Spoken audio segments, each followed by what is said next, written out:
नमस्कार दोस्तों, आज फिर मैं आपके सामने हाजिर हुआ हूँ वही अलंकार के वीडियो लेकर।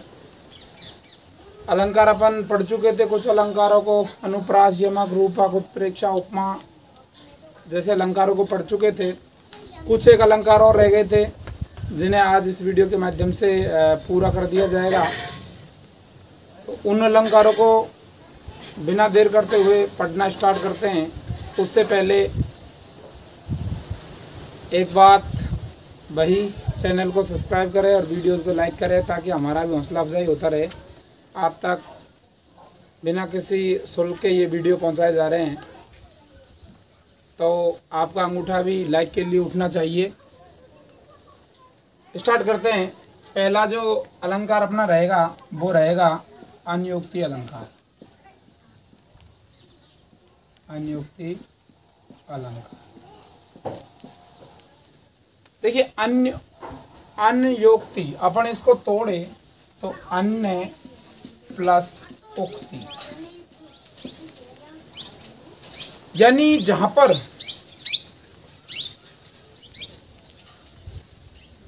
जिसका नाम लेकर कहा जाए उसको छोड़कर किसी दूसरे से ही कहा जाए, जिसे अपन कहते हैं एक तरीके से व्यंग्यात्मक रूप में कहा जाए। जिसको कहना उसका नाम नहीं ले, यानी प्रस्तुत जिससे कह रहे हैं उसके माध्यम से अपन अप्रस्तुत की बात करें।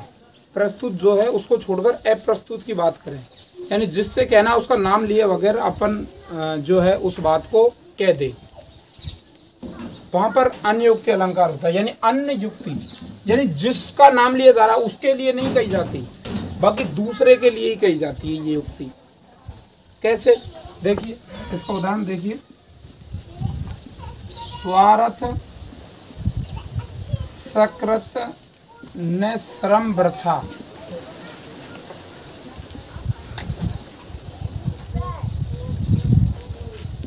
देख विहंग विचार,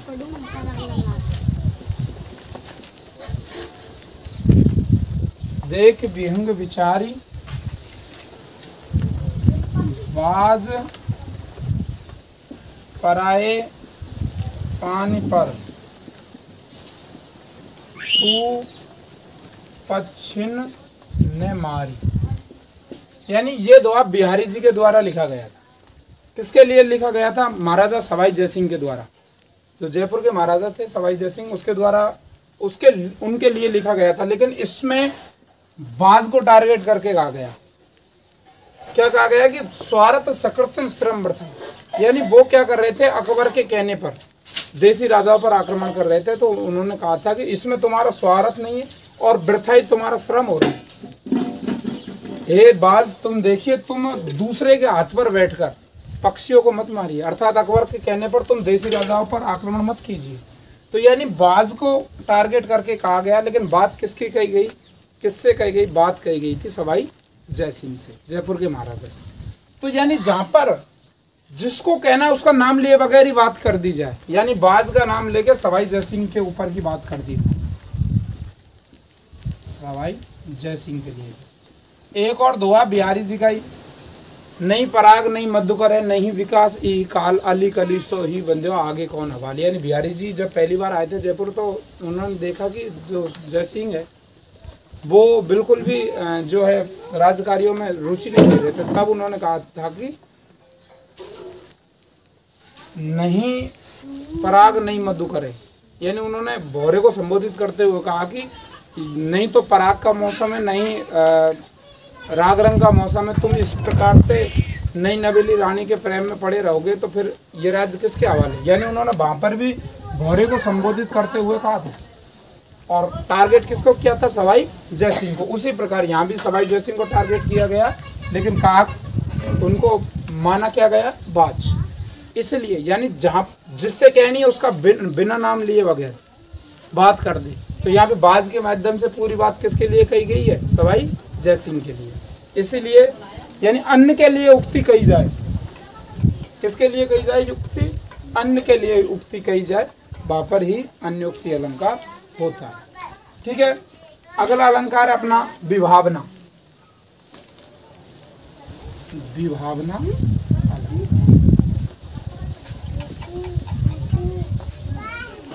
देखिए विभावना अलंकार में क्या होता है, विभावना अलंकार में होता है कि कारण नहीं होने पर भी कार्य हो जाए, कारण नहीं होने पर भी, कारण नहीं होने पर भी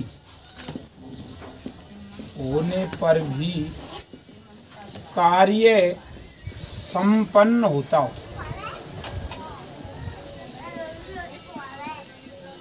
यानी कारण नहीं है लेकिन फिर भी कार्य हो रहा है। कारण कैसे नहीं है, देखिए एक मैं आपको उदाहरण देता हूं कि पग बिनु चले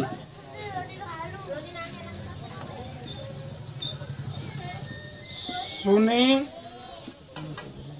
बिनु काना। अब देखिए कारण नहीं है, पग बिनु चले, पैरों के बिना चल रहा है, यानी यहाँ पर कारण है नहीं है, पैर है नहीं है फिर भी चल रहा है। सुने बिनु काना यानी बिना कान के सुन रहा है, कारण नहीं है बिल्कुल तो भी कार्य हो रहा है। कर बिन कर्म करे विधि नाना, यानी हाथों के बिना अलग अलग प्रकार के कर्म कर रहे हैं। तो यही इस जो है अलंकार की एक विशेषता है कि कारण नहीं है लेकिन फिर भी कार्य हो रहा है। वहीं पर विभावना अलंकार होता है, यानी कारण नहीं है लेकिन फिर भी कार्य हो रहा है। पग बिनु चले सुने बिनु काने, यानी पैरों के बिना चला जा रहा है और कानों के बिना सुना जा रहा है। यहाँ तक क्लियर बिल्कुल। अन्युक्ति यानी अन्य युक्ति, विभावना में कारण का अभाव है फिर भी कार्य हो रहा है। आगे बढ़ते हैं।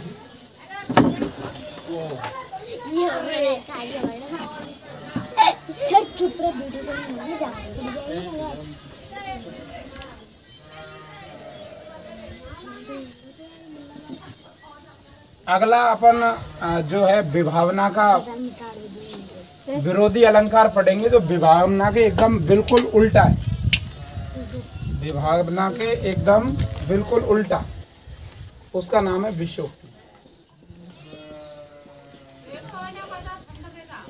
विषयोक्ति अलंकार। इसमें क्या होता है, इसमें होता है कि कारण हो तो भी कार्य नहीं हो, कारण होने पर भी कार्य संपन्न नहीं होता। यानी कारण है, उसमें तो कारण नहीं था लेकिन फिर भी कार्य हो गया था। यहाँ पे कारण होते हुए भी कार्य संपन्न नहीं होता है। जैसे देखिए सुनत जुगल कर माल उठाई प्रेम विवश पहिराई न जाई। यानी देखिए कारण है, सुनत जुगल यानी होते दोनों, सुनते ही दोनों हाथों से उन्होंने माला को उठा लिया लेकिन प्रेम के कारण पहराई नहीं जा रही। यानी कारण है, हाथों में माला है, हाथ है फिर भी, और सामने पहनने वाला भी है लेकिन फिर भी माला नहीं पहनाई जा रही। कारण होते हुए भी कार्य नहीं हो रहा। और विभावना में होता है जहाँ पर कारण के अभाव में भी कार्य होता है, जहाँ पर कारण नहीं होता तो भी कार्य होता है। यहाँ पर कारण है फिर भी कार्य नहीं हो रहा है।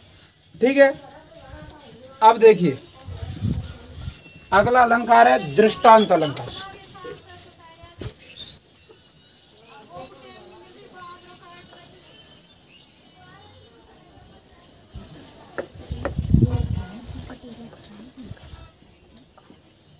दृष्टांत अलंकार, इसमें उपमेय उपमान वाला ही सिस्टम है। यानी इसमें देखिए अपन ने पहले पढ़ा था उपमेय उपमान में क्या सिस्टम होता है। उपमेय तो वो होता है जिसकी तुलना की जाती है और उपमान वो होता है जिससे तुलना की जाती है। यानी बड़ा होता है उपमान, प्रसिद्ध वस्तु होती है उपमान, और उपमेय एक नॉर्मल छोटी वस्तु होती है। तो उपमान से अपन उपमेय की तुलना करते हैं, लेकिन इस अलंकार में थोड़ा अलग होता है। इसमें क्या होता है देखिए, एक तो पहले एक बात कही जाती है, एक बात कही जाती है, पहले एक बात कह दी, पहले एक बात कही जाती है, फिर उससे मिलती जुलती दूसरी बात कही जाती है, फिर उससे मिलती जुलती दूसरी बात कही जाती है, कही जाती है। यानी पहले एक बात कही जाती है और फिर उससे मिलती जुलती दूसरी बात कह दी जाती है। पहले एक बात कहेंगे, जैसे देखिए एक है उदाहरण, यानी कुल मिला के उपमेय और उपमान में बिंब प्रतिबिंब का भाव रहता है। बिंब और प्रतिबिंब, उपमेय को बिंब माना जाता है और उपमान को प्रतिबिंब माना जाता है। यानी पहले एक बात कही जाती है फिर उससे मिलती जुलती दूसरी बात कही जाती है। अर्थात अपन ऐसे कह सकते हैं कि उपमेय और उपमान में बिंब प्रतिबिंब का भाव रहता है। उपमेय और उपमान में किसका भाव रहता है?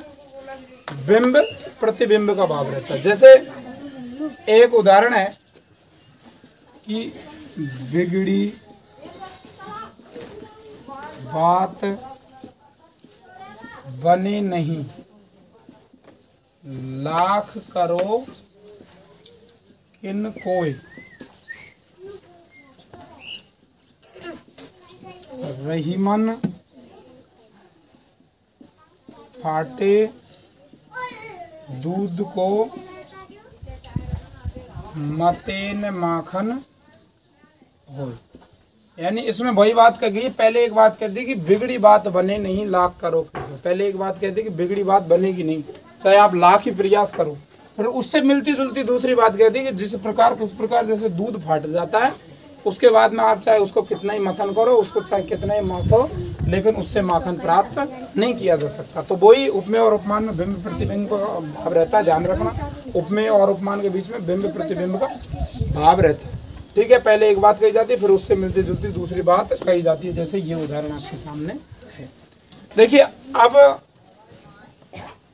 आप एक अलंकार पढ़ोगे, अगला प्रतीप। प्रतीप अलंकार। अब देखिए बेटा, प्रतीप का अर्थ होता है उल्टा। क्या होता है? उल्टा। प्रतीप का अर्थ ही उल्टा होता है। यानी अब देखिए इसमें थोड़ा ध्यान दीजिएगा आप, उपमेय छोटा होता है और उपमान बड़ा होता है। यानी उपमान प्रसिद्ध वस्तु होती है और उपमेय एक नॉर्मल वस्तु होती है, लेकिन इसमें उल्टा कर दिया जाता है। इसमें उपमेय को उपमान से भी बड़ा बता दिया जाता है। यानी उपमेय को उपमान से बढ़ा बताया जाता है। उपमेय को उपमान से क्या बताया जाता है? बढ़। उल्टा है कि उपमेय को उपमान से क्या बड़ा बताया जाता है? बड़ा बताया जाता है। जैसे बहुरी विचार कीन मन माही, सिय बदन सो हिमकर नाही।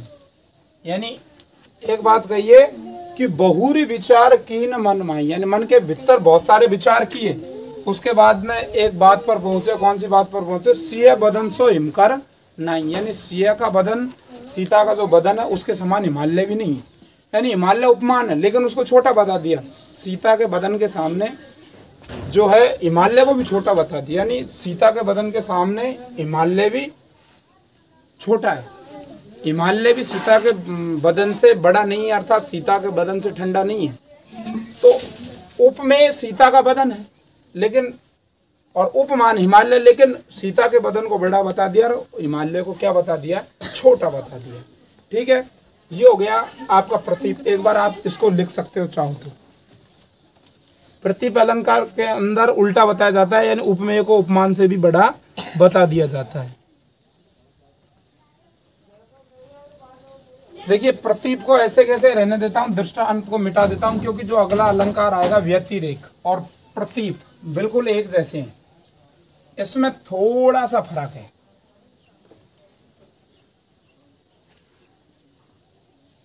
प्रतीप और व्यतिरेक में जस्ट थोड़ा सा फर्क है। व्यतिरेक अलंकार, देखिए व्यतिरेक में क्या होता है? व्यतिरेक में भी उपमेय को उपमान से बड़ा बताया जाता है। इसमें भी उपमेय को उपमान से बड़ा बताया जाता है। किस प्रकार? जिस प्रकार प्रतीप में उपमेय को उपमान से बड़ा बताया जाता है, उसी प्रकार से व्यतिरेक में भी उपमेय को उपमान से बड़ा बताया जाता है। लेकिन इसमें क्या है? गुणों की श्रेष्ठता के कारण बताया जाता है।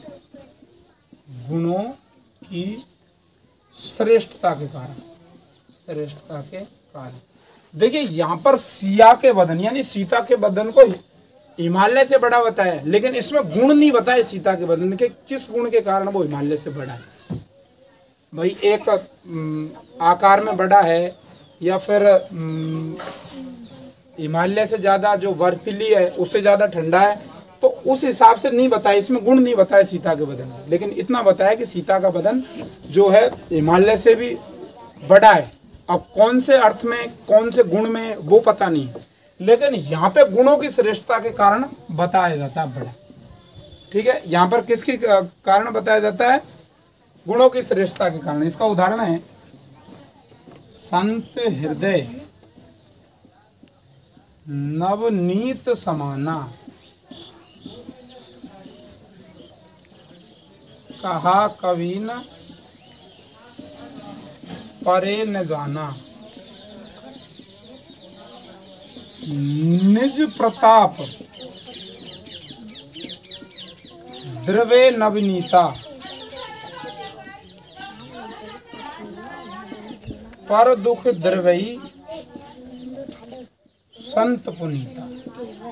अब देखिए, इसमें संतों के हृदय को बर्फ से बड़ा बताया है। नवनीत, संत हृदय नवनीत समान है, संत का हृदय नवनीत के समान, बर्फ के समान ठंडा होता है। अब देखिए कैसे, कहा कभी न परे न जाना, यानी दूसरे लोग उसको नहीं जान सकते। निज प्रताप द्रव्य नवनीता, जो बर्फ होती है वो अपनी गर्मी के कारण पिघलती है। बर्फ जो पिघलती है वो अपनी गर्मी के कारण पिघलती है, लेकिन संतों का जो हृदय है ना, वो बर्फ से भी बड़ा है।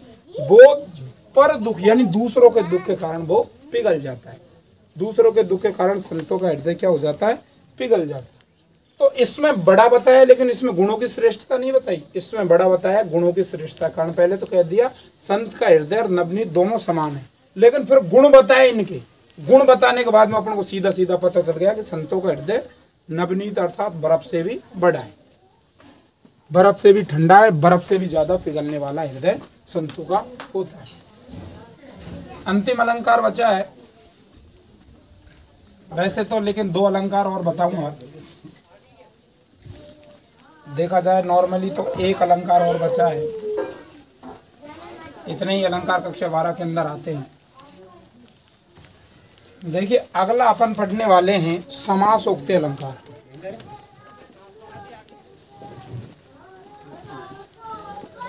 समासोक्ति अलंकार, इसमें क्या होता है बेटा? इसमें कुछ भी नहीं, इसमें विशेषणों का गलत प्रयोग होता है। विशेषणों का गलत प्रयोग, यानी यहाँ पर विशेषणों का गलत प्रयोग होता है। इसका उदाहरण है सीधा, इसमें कोई दिक्कत वाली बात नहीं है। बाहें तुम्हारी छूकर भर उठती थी जो उल्लास से, यानी इसमें विशेषणों का गलत प्रयोग हुआ। बाहा तुम्हारी, यानी बाहों को छूने से बाहें का क्या हो जाती थी? उल्लास से भर उठती थी, अर्थात खुश हो जाती थी। तो जो बाहें, अपनी भुजाएं जो, वो कभी खुश नहीं हो सकती, लेकिन यहाँ पर विशेषणों का गलत प्रयोग हुआ है। इस प्रकार से आपके अलंकार यहाँ पर होते हैं पूरे। एक और अलंकार जो आ भी सकता है, नहीं भी आ सकता, उसका नाम है अतिशयोक्ति। अतिशयोक्ति यानी इसमें क्या होता है? अतिशय युक्ति, बात को अतिशय, अतिशय प्लस उक्ति, यानी क्या होता है बेटा? इसमें बात को बड़ा चढ़ाकर कह दिया जाता है। इतना बड़ा चढ़ा दिया जाता है बात को कि झूठ सी लगने लगती है। ऐसा लगता है जैसे लंबी लंबी फेंक रहे हैं। सीधा जहाँ पे फेंकने की बात मिले वहां पर अतिशयोक्ति अलंकार। कैसे? जैसे हनुमान की पूंछ में, हनुमान की पूंछ में लग न पाई आग, लग न पाई आग, लंका सारी जल गई, गए निशाचर। यानी इसमें कहा गया हनुमान की पूंछ में लग नहीं पाई आग, यानी हनुमान जी की पूंछ में आग नहीं लग पाई और पूरी लंका जल गई। लेकिन आप देखिए लंका जल गई लेकिन हनुमान जी की पूंछ नहीं जली। बात लंबी है कि फेंकने वाली है कि नहीं, तो वही बात। लंका सारी जल गई, गए निशाचर भागे, यानी पूरी लंका जल गई, पूरे राक्षस बन गए लेकिन हनुमान जी की पूंछ में आग नहीं लगी। तो ये बात लंबी है, फेंकने वाली है, इसलिए इसमें अतिशयोक्ति अलंकार है। तो आपका अलंकार यहाँ पर होते हैं पूर्ण। अलंकार नाम का जो टॉपिक है वो होता है आपका यहाँ पर खत्म। तब तक के लिए नमस्कार, जय हिंद, जय भारत। चैनल को सब्सक्राइब करें और वीडियोज़ को लाइक करें।